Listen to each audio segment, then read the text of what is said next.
The massive doors of the Galactic Council chamber slid open with a soft hiss. Ambassador Sarah Chen walked into the enormous room, her simple black suit looking plain next to the colorful robes and shining armor of the alien delegates. The chamber was built like an ancient amphitheater, with seats rising up in circles around a central speaking area. Hundreds of different alien species sat watching her with curious eyes, strange faces, and body shapes she had never seen before. Chen carried only a small leather briefcase and an old-fashioned notepad with a pen. The other delegates had floating holographic displays, crystal data tablets, and devices that projected information directly into the air. She looked like a student who had wandered into a university lecture by mistake. The Valdorian Chancellor, HFY, stood at the center podium. He was tall and thin, with blue-gray skin and 4 arms. His voice was deep and commanding when he spoke. Today we welcome the representatives of the human species from the Sol system. They have requested membership in our great galactic empire. Murmurs filled the chamber. Some aliens whispered to each other. Others made sounds that might have been laughter. Chen walked calmly to the speaking platform, designated for her. It was smaller than the others, and placed lower, like a spot reserved for children. Humans, Chancellor HFY continued. Your species is young. Your technology is basic. Your ships are slow. You have only recently discovered faster-than-light travel. He gestured to a holographic display that showed Earth's solar system. You control one small planet around one ordinary star. The Valdorian Empire spans 10,000 star systems across this galaxy. Chen nodded politely and made notes on her paper pad with her pen. Several aliens pointed at her writing method and seemed amused. In their advanced civilization, physical writing was something only primitive species did. However, the Chancellor said, his tone becoming generous, the Empire is not without mercy. We offer you protection under our rule. You will give up your independence, but in return, we will keep you safe from the dangers of this galaxy. We will allow you to trade with some of our member species. Your people will learn proper civilization from us. The offer was not really an offer.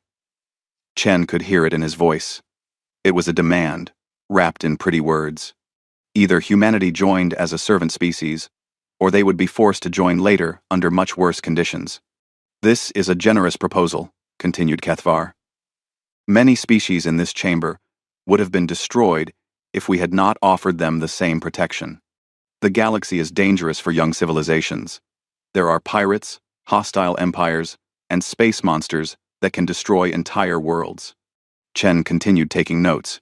She did not look afraid or impressed. She simply listened and wrote down important details on her paper. Tell us, human, said a delegate from the Zephyrian Federation. What military forces does your species possess? The Zephyrian looked like a large insect with crystal wings. How many ships? How many soldiers? What weapons do you have? Chen looked up from her notepad. Our military capabilities are modest. We have some ships for defense of our home system. We prefer peaceful solutions to conflicts. Chen, we con, and sighed. More murmurs filled the chamber. Several aliens made gestures that clearly meant they thought humans were weak and helpless. Chancellor HFY smiled, showing sharp teeth. Wise words. Violence should be the last choice. This is why the Empire exists, to protect peaceful species like yours from those who choose violence first. I am curious about your territory, Chen said politely. Could you show me the borders of the Valdorian Empire? And perhaps information about your fleet positions and patrol routes? My government wants to understand what protection means. The request surprised some delegates. Why would a weak species want military information? But HFY was confident. Showing off their power would make the humans even more likely to submit. Of course, he said. A huge holographic map appeared in the center of the chamber. It showed a vast section of the galaxy marked in red. These are our borders. Our fleets patrol these routes. Bright lines appeared on the map, showing ship movements and patrol patterns. These are our major military bases. Hundreds of dots appeared, marking fortress worlds and shipyards. Chen studied the display carefully, making detailed notes on her paper pad. She asked for specific coordinates, fleet sizes, and defensive capabilities. The Valdorians provided all the information gladly. To them, it was like showing a child their collection of powerful toys.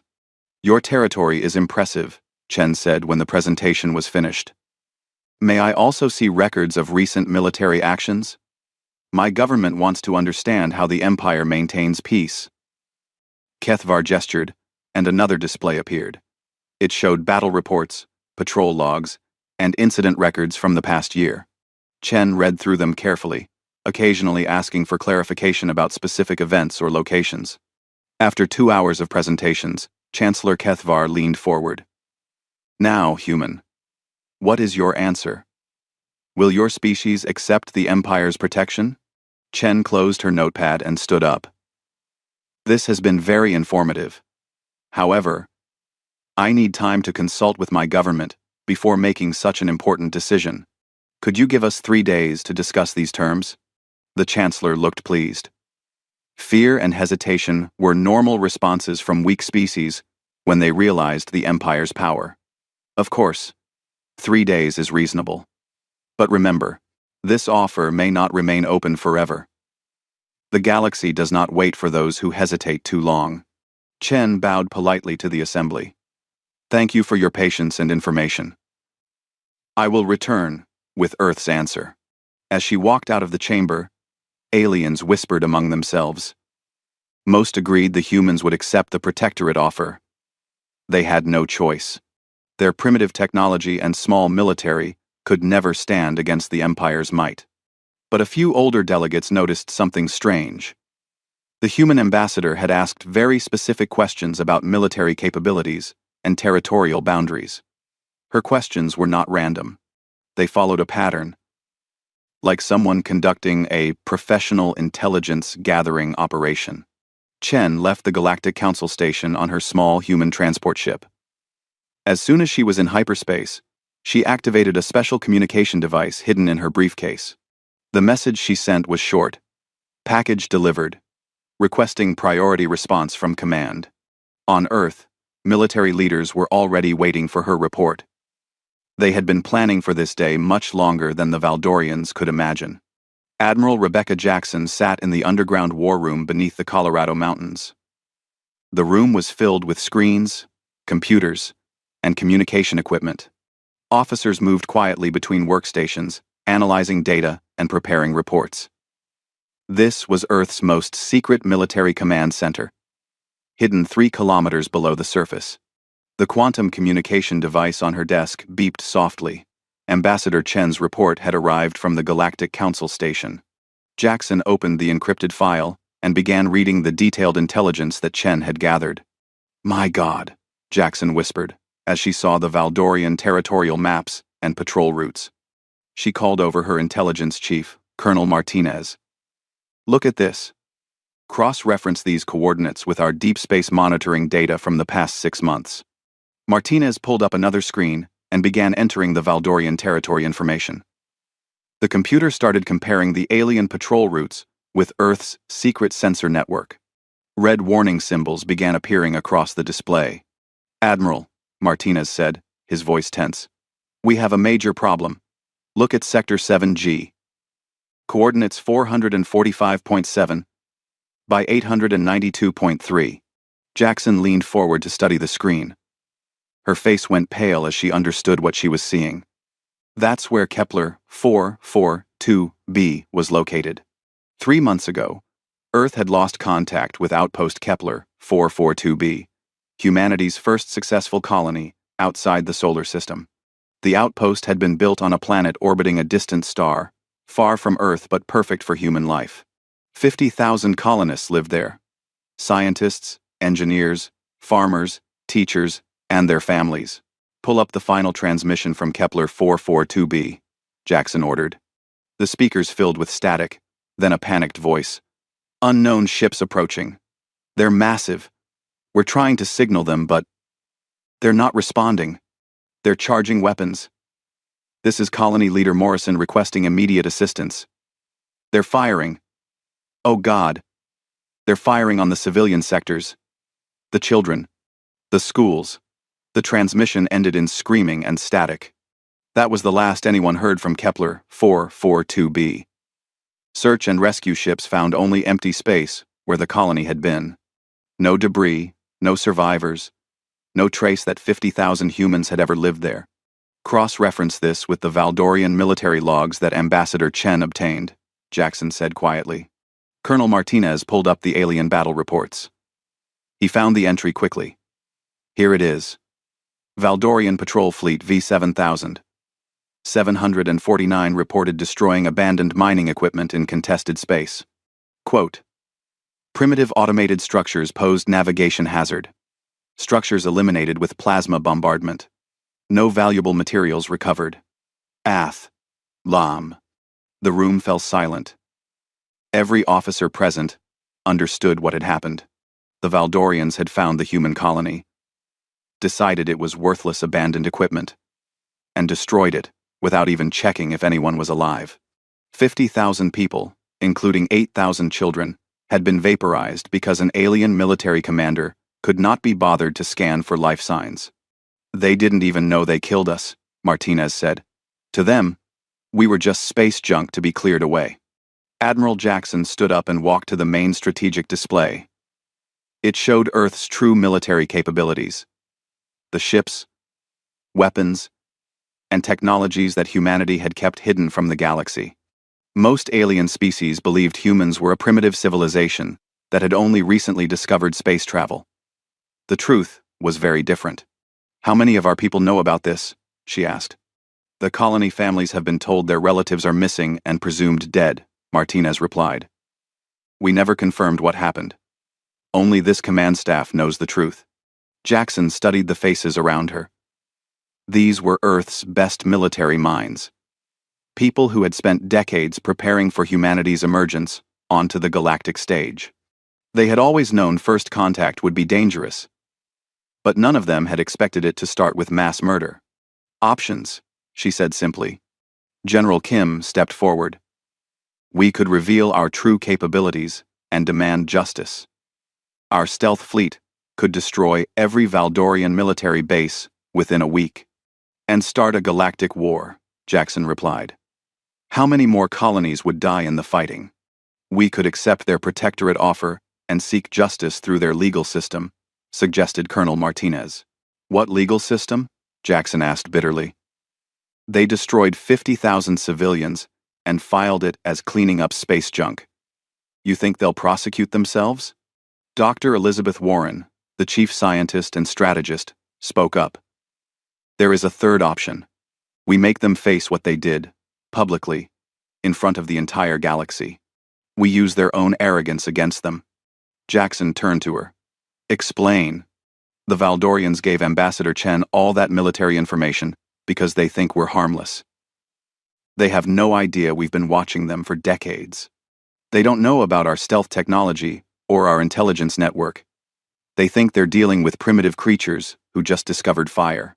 Dr. Warren activated a holographic display showing humanity's secret operations across the galaxy. For 27 years, we've been observing galactic civilization. Our stealth ships have mapped every major trade route and military installation.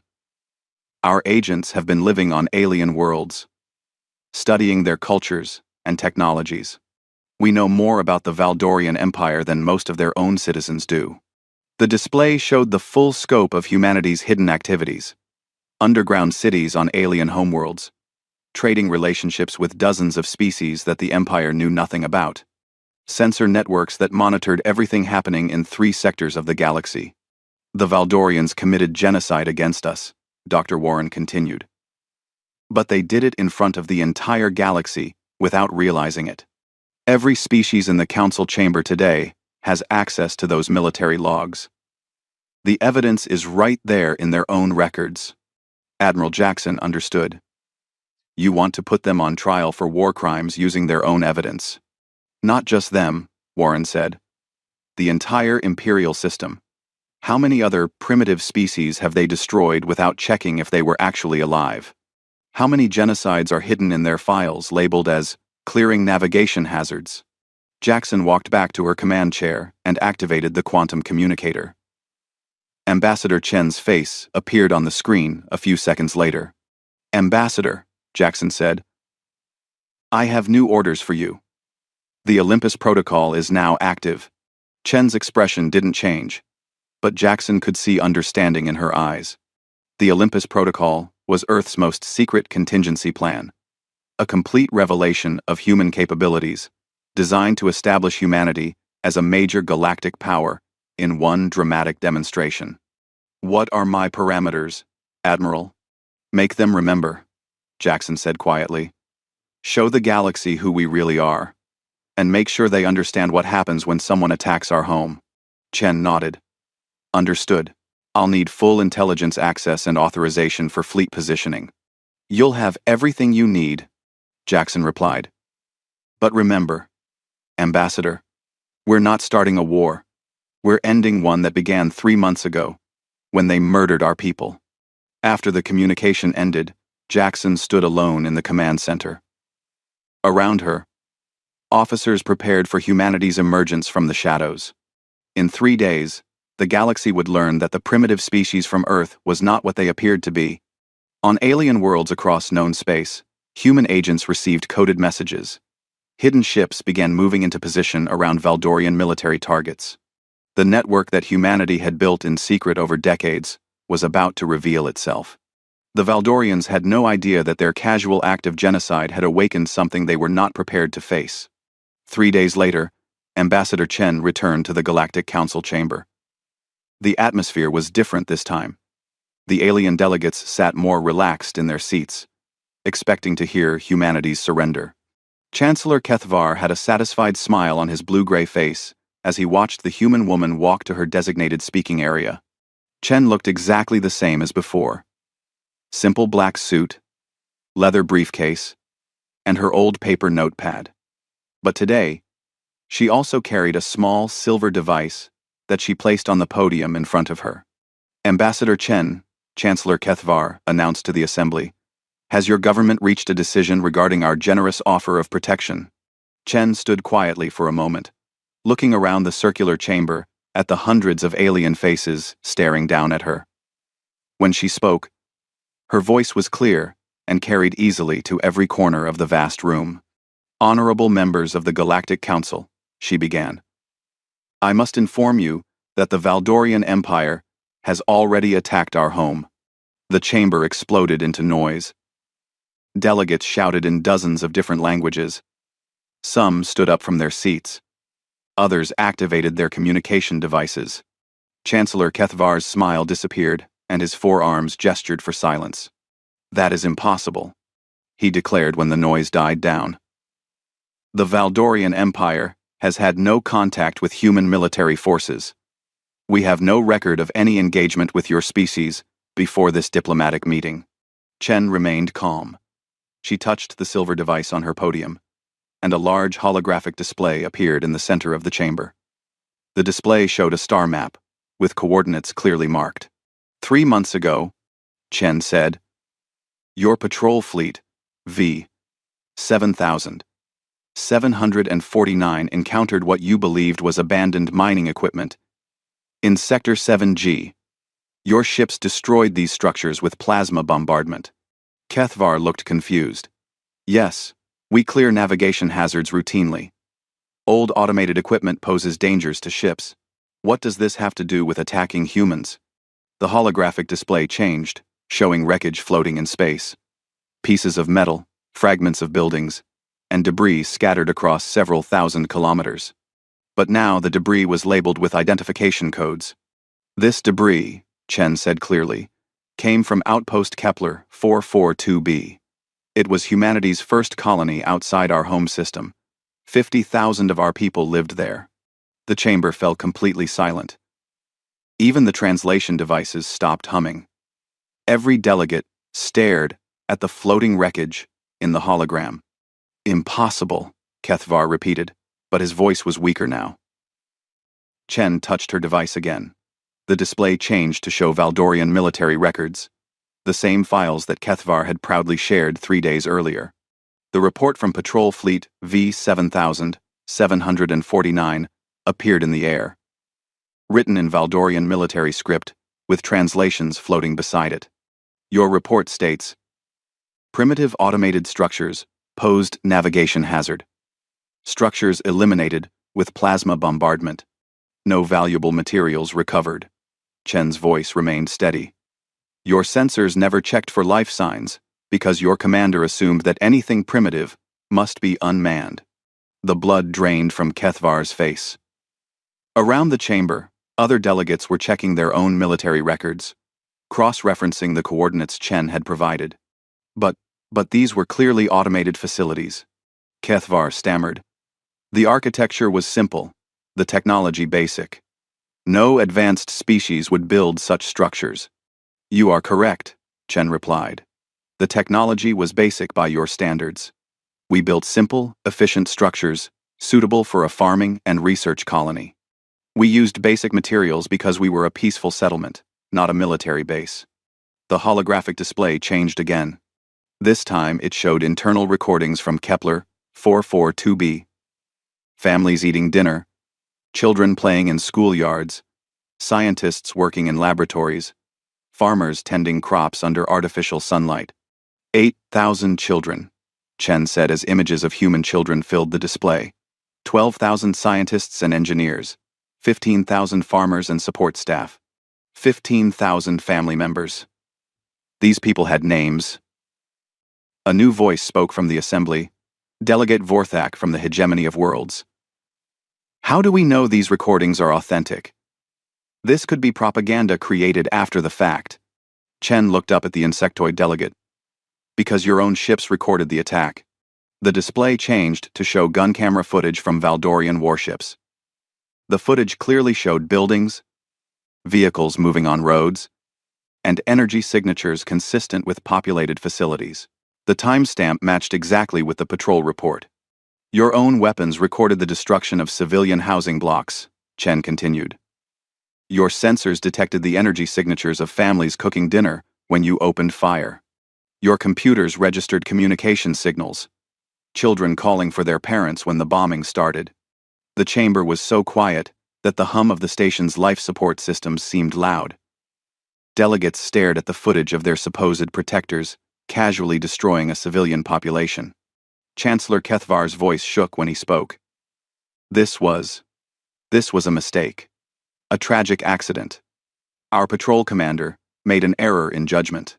The Empire regrets this unfortunate incident. 50,000 of our people, Chen said, and for the first time emotion crept into her voice. You killed 50,000 humans and filed it as clearing space junk.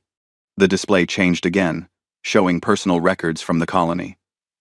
Pictures of families, graduation ceremonies, birthday parties, weddings. The faces of the dead looked out at the assembled galactic representatives. Sarah Kim, age 7, wanted to be a xenobiologist and study alien animals. Marcus Chen, age 43, was developing new crops that could grow on different worlds. Dr. Elena Vasquez had just discovered a cure for Martian lung disease. Captain James Morrison was planning to propose to his girlfriend when his tour ended. Each name was accompanied by a photo and a brief description. The dead became real people instead of statistics.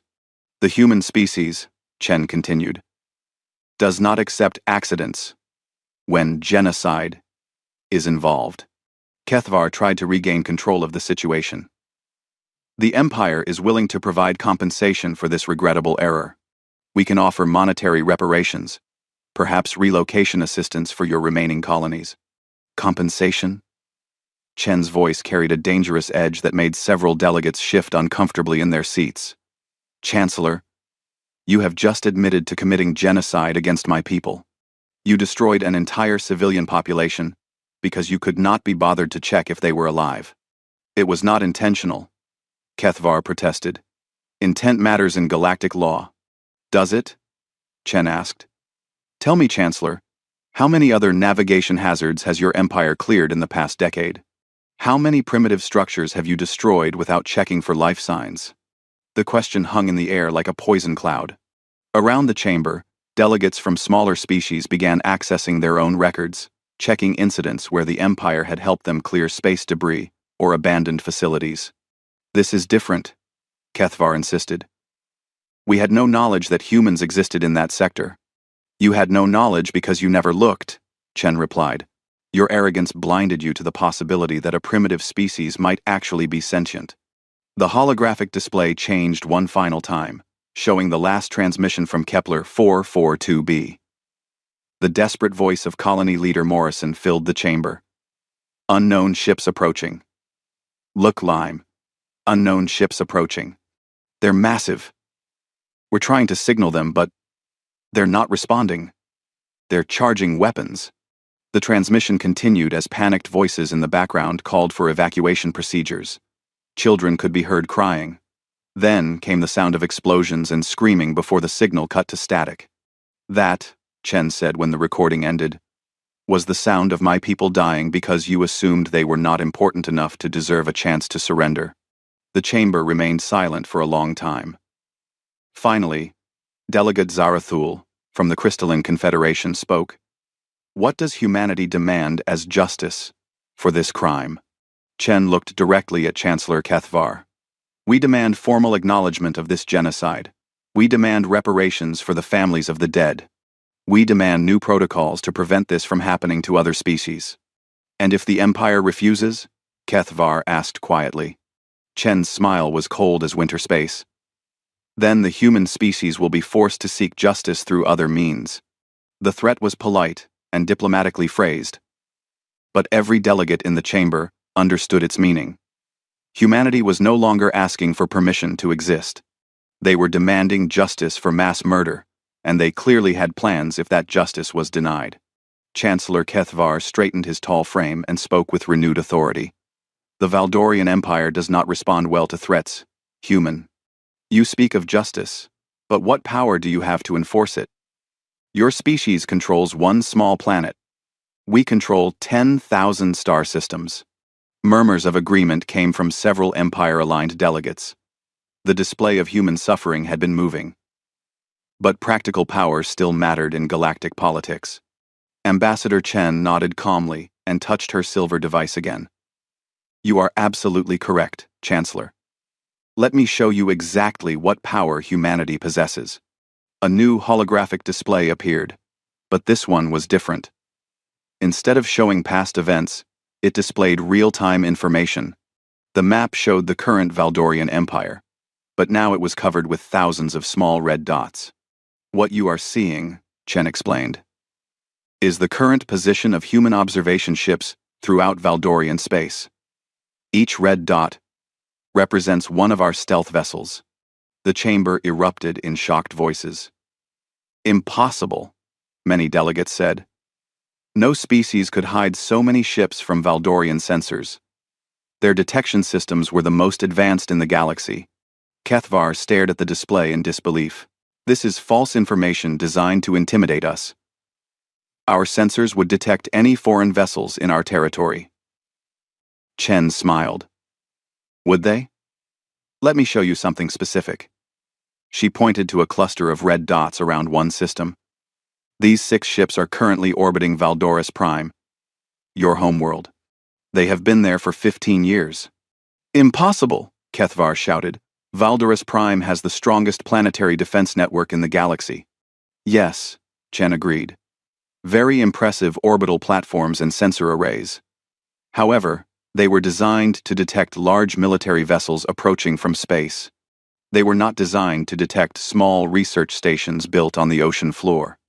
The display zoomed in on Valdoris Prime, showing the planet's surface. Several areas of ocean were highlighted with blue markers. "Humanity has had underwater research facilities on your homeworld since 2387. Chen continued casually. "We have been studying your culture, your technology, and your military capabilities from beneath your own seas. Your people swim above our cities and never know we exist." The color drained completely from Kethvar's face. Around the chamber, delegates were checking their own homeworld security reports.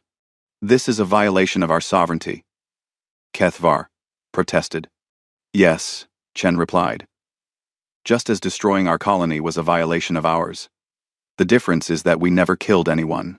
Chen touched her device again, and the display expanded to show the entire galaxy. Red dots appeared everywhere, not just in Valdorian space, but throughout the territories of dozens of different species. For 27 years, Chen said, humanity has been quietly exploring galactic civilization. We built this observation network to learn about our future neighbors before making formal contact.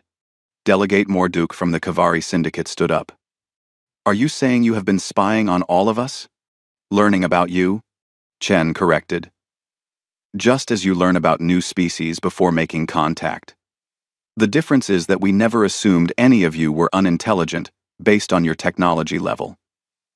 The display changed again, showing detailed intelligence on various species' military capabilities, trade routes, and political structures. Information that many governments thought was classified appeared in the holographic projections. For example, Chen said, looking directly at Morduk, we know about the Kavari Syndicate's secret military shipyards in the Outer Rim. We know about the Crystalline Confederation's experimental weapons testing. We know about the trade agreements that certain council members have kept hidden from the Empire. Nervous murmurs filled the chamber. Several delegates began whispering urgently to their assistants. Chancellor Kethvar tried to regain control of the situation. Even if this intelligence is accurate, observation is not the same as military power. You still cannot threaten the Empire. OP. Chen's expression became serious. Cannot? Let me be more specific about our capabilities. The display changed to show Valdorian military installations in detail. Every base, every shipyard, every defensive platform was marked and labeled. Installation VB 447, Chen said, pointing to one marker. Your primary fleet academy. Current population, 47,000 naval cadets and 12,000 instructors.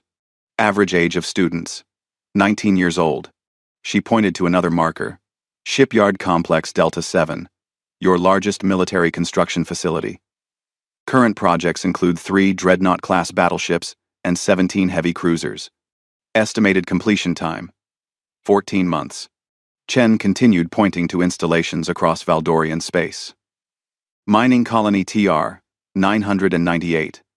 Agricultural World, Kepler, 7. Medical Research Station, Omega.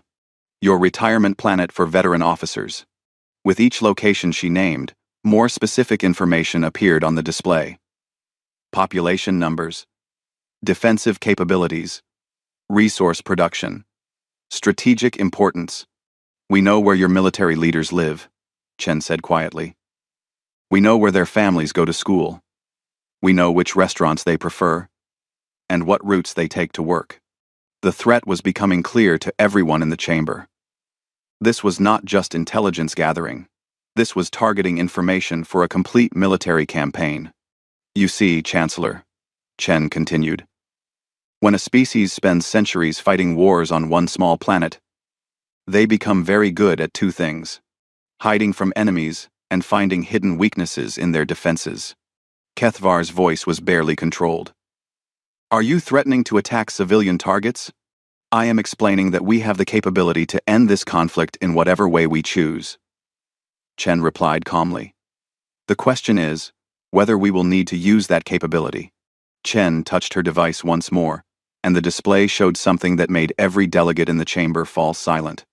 It was a real-time view of Chancellor Kethvar's own office on the Valdorian capital ship, showing his personal belongings and family pictures on his desk.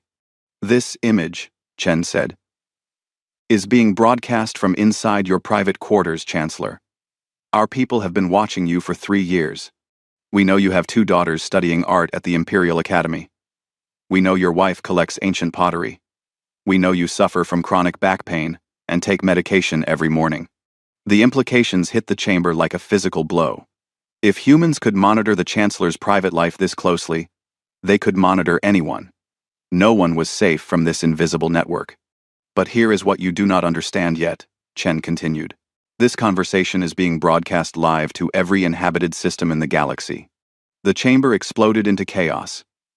Delegates shouted questions and demands. Communication devices activated, as representatives tried to contact their home governments. Every species in known space, Chen said over the noise, is now watching the Valdorian Empire explain why they committed genocide against a civilian colony. They are hearing you justify murder as a filing error. Chancellor Kethvar realized the full scope of what was happening. This was not just a diplomatic confrontation.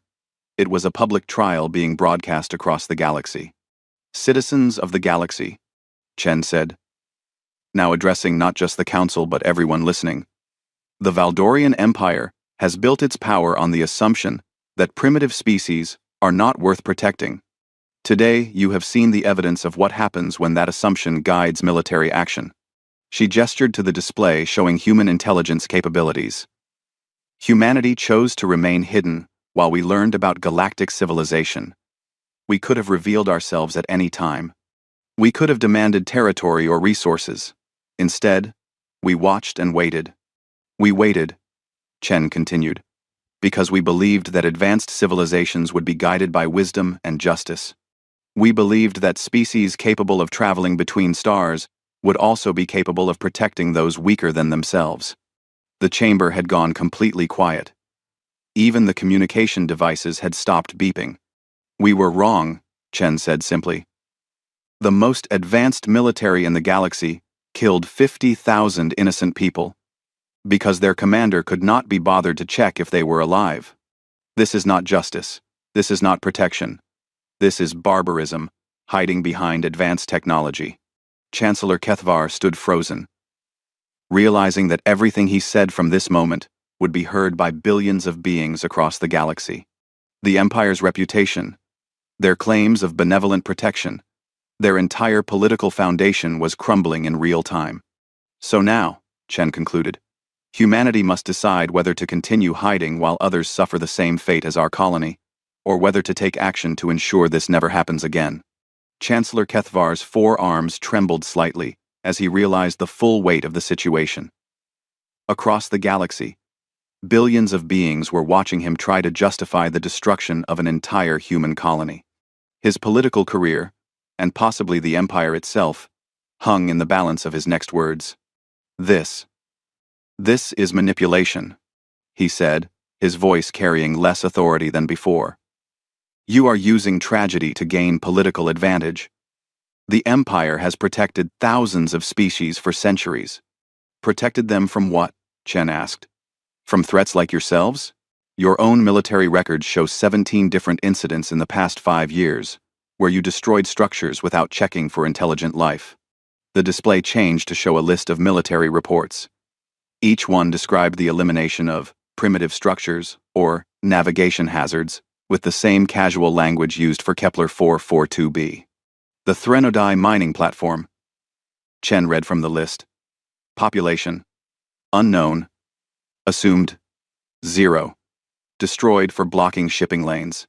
Post-incident investigation revealed the platform was home to 3,000 nomadic traders. Gasps came from several delegates.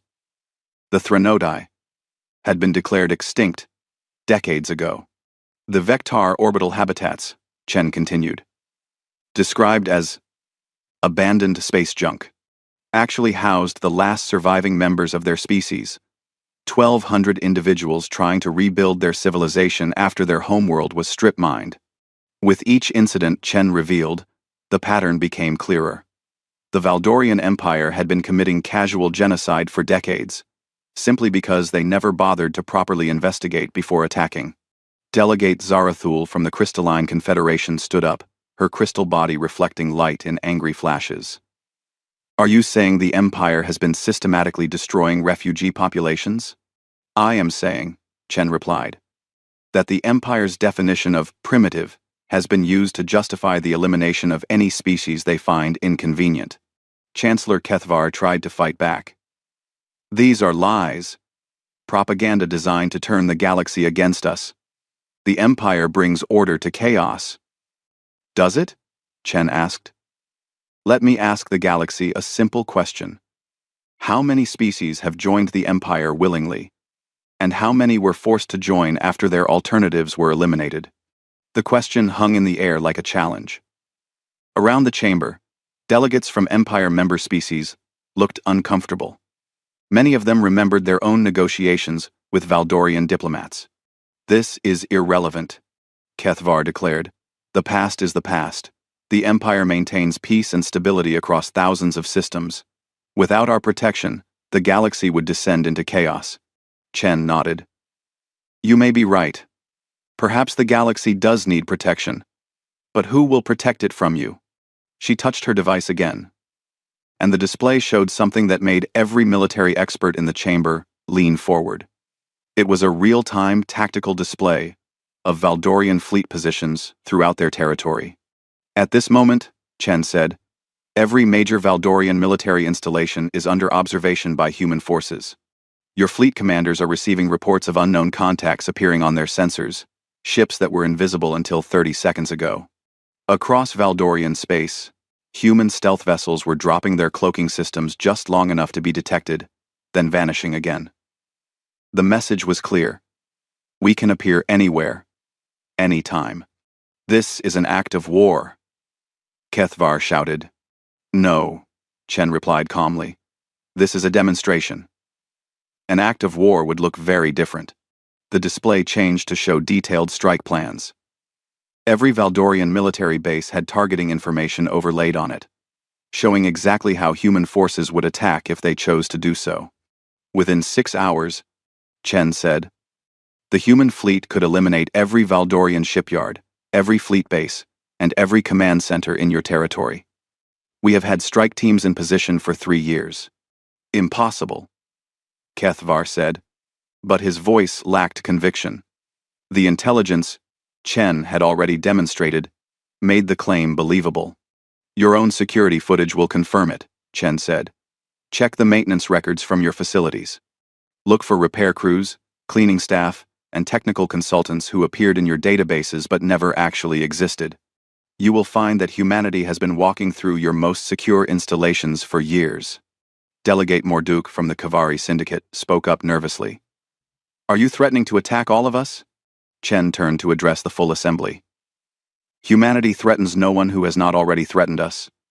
We have lived peacefully alongside all of your civilizations for decades. Our only conflict is with those who commit murder and call it policy." She looked directly at Chancellor Kethvar. "The Valdorian Empire has a choice to make. You can acknowledge what you have done, make amends for the lives you have taken, and change your policies to prevent future tragedies. Or you can continue to claim that mass murder is just an unfortunate accident." "And if we refuse?" Kethvar asked quietly. Chen's expression did not change, but her voice carried an edge of steel. "Then humanity will ensure that justice is served through other means. You would start a galactic war over one destroyed colony?" "No," Chen replied. "We would end a pattern of genocide that has been destroying innocent lives for decades. The question is whether we need to end it violently or whether the galaxy will choose justice." The chamber was completely silent. Across known space, billions of beings waited to hear what would happen next. Chancellor Kethvar looked around the chamber, seeing fear and judgment in alien eyes that had once shown him respect. His own allies were backing away, not wanting to be associated with what humanity had revealed. What do you want?" he asked finally. Chen straightened and spoke with formal authority. "The human species demands formal recognition of our sovereignty and an end to protectorate policies based on technological assessments. We demand reparations for Kepler 442b and public acknowledgement of the genocide committed there. We demand new first contact protocols that protect developing species from summary execution." She paused, then continued. "Most importantly, we demand the establishment of a galactic court to investigate other incidents like ours and ensure justice for species who cannot speak for themselves because they are already dead. The Empire will never accept external oversight," Kethvar said automatically. "Then the Empire will explain that position to our fleet commanders," Chen replied.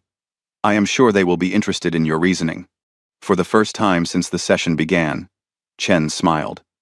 But it was not a friendly smile. "However," she continued, "I should mention that this conversation is being translated into over 4,000 languages and broadcast on every public communication network in the galaxy. Your citizens are hearing this discussion. So are the citizens of every Empire member species. The implications hit Kethvar like a physical blow. Not only was he being judged by other governments, but by his own people. Across the Empire, civilians were learning that their military had been committing genocide in their names. You see, Chancellor, Chen said, humanity learned something important during our centuries of warfare on Earth. Military power means nothing if your own people will not support your cause. As if summoned by her words, priority messages began appearing on communication devices throughout the chamber. Reports were coming in from across Valdorian space. Protests. Demands for investigations. Military officers refusing orders until the allegations were addressed. Chen closed her notepad and put it back in her briefcase. The human fleet will remain in position until our terms are met.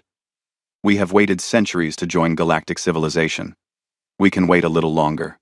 She looked up at the assembled delegates. But understand this. Humanity is no longer hiding. We are no longer waiting for permission to exist. We are here, we are powerful, and we will protect ourselves and others from those who see genocide as an acceptable foreign policy. Chancellor Kethvar stood in silence for a long moment.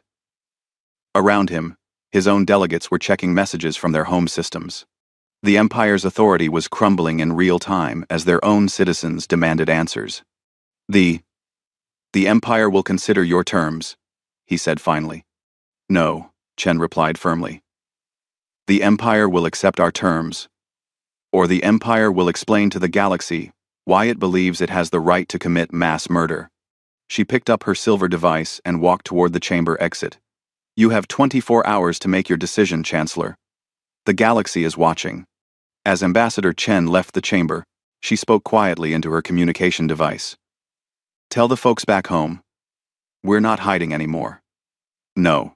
Behind her, the most powerful military force in the galaxy sat in stunned silence, realizing they had just been outmaneuvered by a species they had dismissed as primitive.